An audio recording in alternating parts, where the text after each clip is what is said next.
Hello everyone, welcome to PH patho. आप फिर से हाजिर एक नए टॉपिक के साथ। आपने पिछले टॉपिक्स नहीं देखे हैं, आप प्लीज़ प्लेलिस्ट चेक करें, चैनल को चेक करें।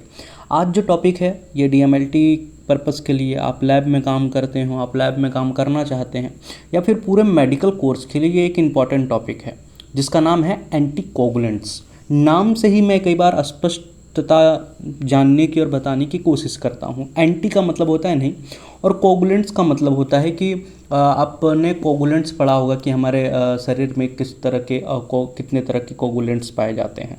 मतलब कोगुलेंट्स एक तरह के फैक्टर हैं जो कि ब्लड को जमने में हेल्प करते हैं, और एंटी लगा है तो मतलब जो ब्लड को जमने से रोके, जो ब्लड का थक्का बनने से रोके, वो एंटी कोगुलेंट होता है। क्या है एक्चुअली मैं परिभाषा की बात करूँ, anticoagulants are the chemical which prevent blood clotting. Same है कि एंटीकोगुलेंट एक ऐसा केमिकल है जो ब्लड क्लॉटिंग को रोकता है, प्रिवेंट करता है, ब्लड क्लॉटिंग से बचाता है।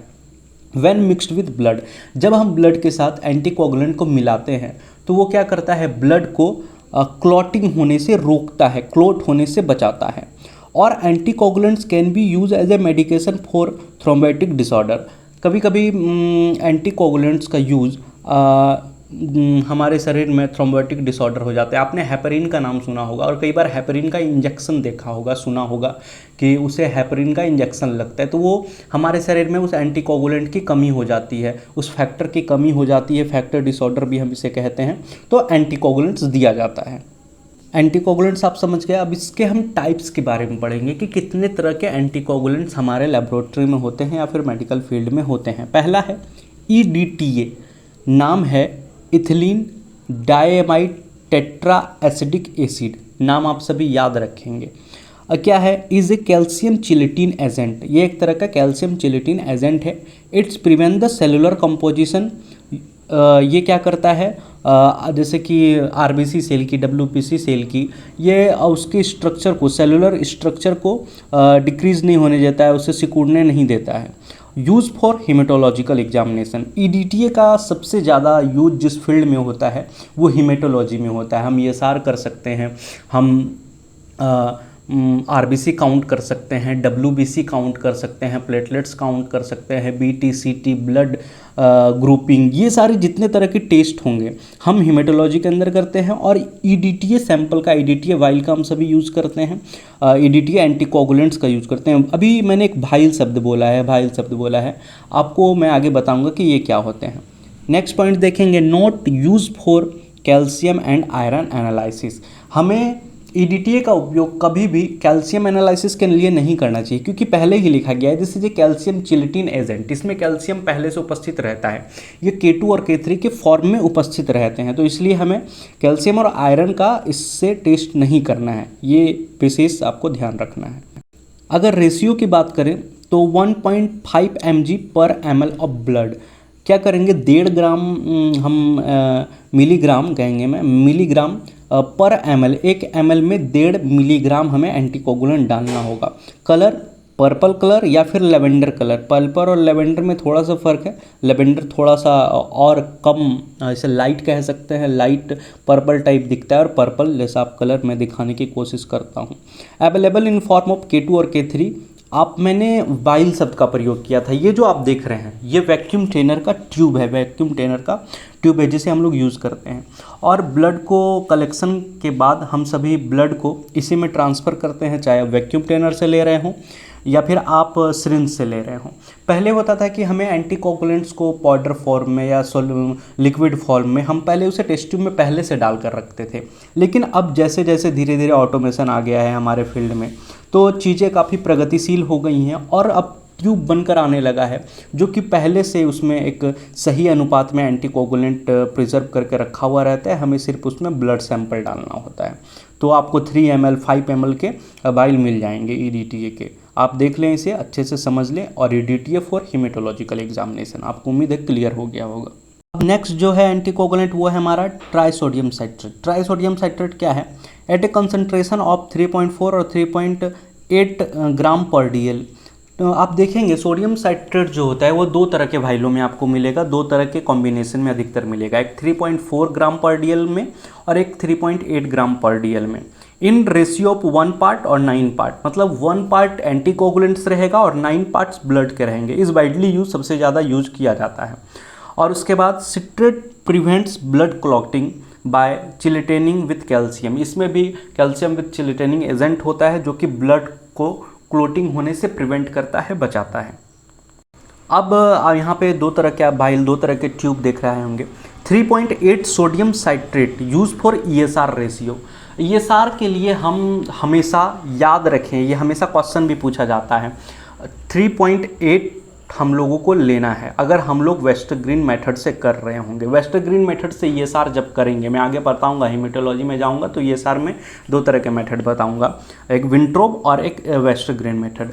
तो 3.8 सोडियम साइट्रेट और साइट्रेट फॉर ESR के लिए लेते हैं, और रेशियो जो होता है उसमें 1:4 का होता है, मतलब 1 पार्ट एंटीकोगुलेंट्स और 4 पार्ट ब्लड लेना होता है। तो 3.8 सोडियम साइट्रेट एंटीकोगुलेंट से ब्लड मिलकर वो तैयार होता है, जिससे हम ESR टेस्ट कहते हैं। मतलब ESR का मतलब इरिथ्रोसाइट सेडिमेंटेशन रेट, ये आपको क्लियर रखना है। जो ब्लैक कलर का वाइल होगा पहचानना है आपको। नेक्स्ट है sodium citrate 3.2 use for PT and APTT, ratio 1:9 मैंने पहले ही बताया है। तो ये क्या होगा, कलर आप देखेंगे तो ये लाइट ब्लू टाइप का आपको दिखेगा। PT मतलब प्रोथ्रोम्बिन टाइम, मैंने कोगुलेज में आप पढ़ेंगे, और APTT मतलब एक्टिवेटेड पार्शियल थ्रोम्बिन टाइम। ये जो कुछ टेस्ट हैं ये खास करके ऐसे वाइलों में इनका कलेक्शन लिया जाता है, ऐसे वाइलों में लेते हैं तो टेस्ट क्या होता है, बहुत अच्छे से परफॉर्म हो पाता है। नेक्स्ट जो एंटीकोगुलेंट है हमारा वो है sodium fluoride. Sodium fluoride is a weak anticoagulant, ये क्या है, सबसे कमज़ोर एंटीकोगुलेंट्स होता है। And prevents glycolysis by inhibiting the enzyme system involve in a glycolysis. ये क्या करता है, ग्लाइकोलाइसिस को रोकता है। मतलब इसमें सोडियम फ्लोराइड के एंटीकोगुलेंट में वो हमारे ब्लड से ग्लूकोज की मात्रा को डिक्रीज़ होने नहीं देता है, सिर्फ यही काम करता है।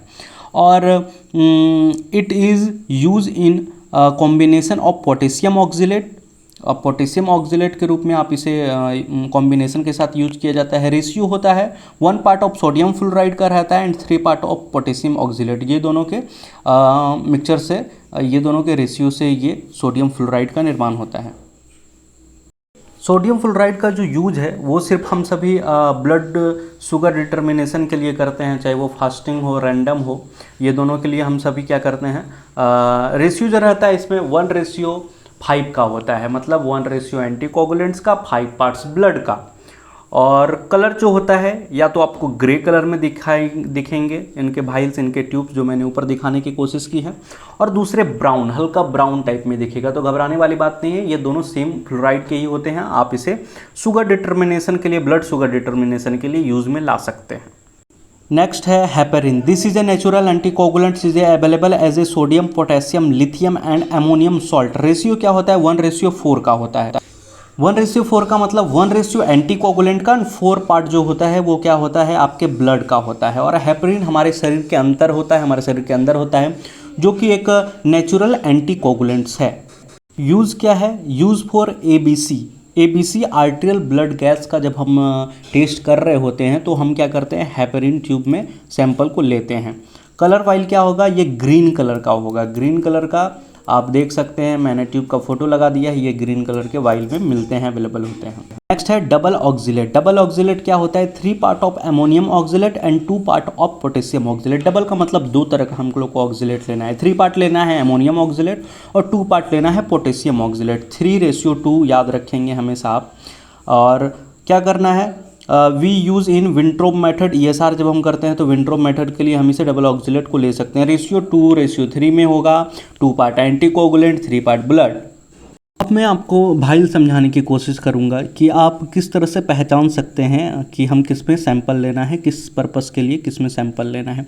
तो पहला आपको लेवेंडर कलर दिख रहा होगा, पर्पल कलर जिसे EDTA कहते हैं, जिसमें हम लोग क्या करेंगे, हीमेटोलॉजिकल टेस्ट के लिए कलेक्शन लेंगे। दूसरा है, हम इसे लाइट ब्लू कहते हैं। लाइट ब्लू का नाम होता है सोडियम साइट्रेट के नाम से हम इसे जानते हैं। और यूज़ क्या होता है, तो यूज़ हम इसे क्या करते हैं, फॉर कोगुलेट टेस्ट के लिए, जैसे PTA PTT के लिए हम सभी इसे यूज करते हैं। नेक्स्ट है इसमें ग्रे कलर का, जिसे हम सभी क्या करते हैं, सोडियम फ्लोराइड करते हैं, जिसका डिटर्मिनेशन ऑफ ग्लूकोज के लिए हम सभी लेते हैं। नेक्स्ट है रेड।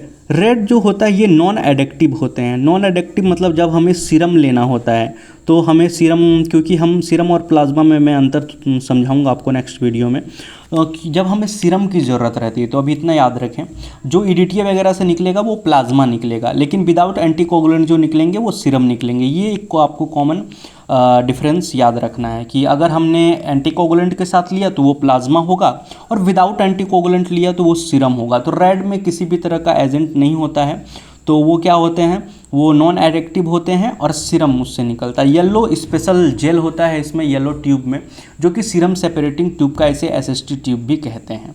ग्रीन जो है हेपेरिन, आप मैंने बता चुका है पहले ही, और इसे हम सभी क्या करते हैं, आर्टेरियल ब्लड गैस के लिए यूज़ में लाते हैं। और पर्पस अगर बात करें कि हमें एंटीकोगुलेंट यूज़ करने का क्या पर्पस है, किस लिए हम एंटीकोगुलेंट यूज़ करेंगे, तो इसका यूज़ जो है स्टडी ऑफ कोगुलेशन, हमें कोगुलेशन पढ़ना होता है, हमें कोगुलेशन क्या है, जब आपका हाथ कट जाता है तो कैसे वहाँ पे ब्लड रुकता है, कैसे फिर वो थक्के का निर्माण होता है, फिर वो कैसे आपके स्किन के साथ मैच करके फिर वो चोट धीरे धीरे ख़त्म हो जाती है। इन सारी चीज़ों को आपको समझना है, वो कोगुलेशन में हम सभी आगे समझेंगे, पढ़ेंगे। नेक्स्ट क्या है, preservation of blood in blood bank. कई बार ब्लड बैंक में भी हम एंटीकोगुलेंट का यूज करते हैं, हम ब्लड को प्रिवेंट करने के लिए। नेक्स्ट क्या है, anticoagulant keep the blood in fluid condition, क्योंकि एंटीकोगुलेंट का काम ही है ब्लड को थक्का बनने से रोकना, ब्लड को क्लॉटिंग होने से रोकना, तो इसलिए हम सभी ब्लड का यूज़ करते हैं। अगर हम सभी हीमोलाइटिक ब्लड का यूज कर लेंगे, जैसे कि वो कोगुलेटेड ब्लड का यूज कर लेंगे, तो उससे कई बार होते हैं टेस्ट का रिजल्ट अच्छा नहीं आएगा, क्योंकि उसमें आरबीसी रैप्चर हो जाएंगे, ग्लूकोज हैं वो रैप्चर हो जाएंगे। तो हमें अभी कभी मॉर्फोलॉजी देखनी होगी, सेल्स की, आरबीसी सेल कैसा दिख रहा है, डब्ल्यूबीसी किस तरह के फॉर्मेशन में है, तो ये सारी चीज़ें हम नहीं कर पाएंगे, जिसके चलते एंटीकोगुलेंट इज़ मस्ट, एंटीकोगुलेंट को डालना बहुत ही ज़्यादा ज़रूरी है। उम्मीद है आप सबों को ये पूरा कंसेप्ट एंटीकोगुलेंट का समझ में आ गया होगा। नहीं समझ में आया, वीडियो एक बार फिर से देखें, ज़रूर समझ में आ जाएगा। उम्मीद है आप सबों को ये वीडियो समझ में आ गया होगा। समझ में आया हो तो प्लीज़ चैनल को लाइक करें, कमेंट करें, सब्सक्राइब करें।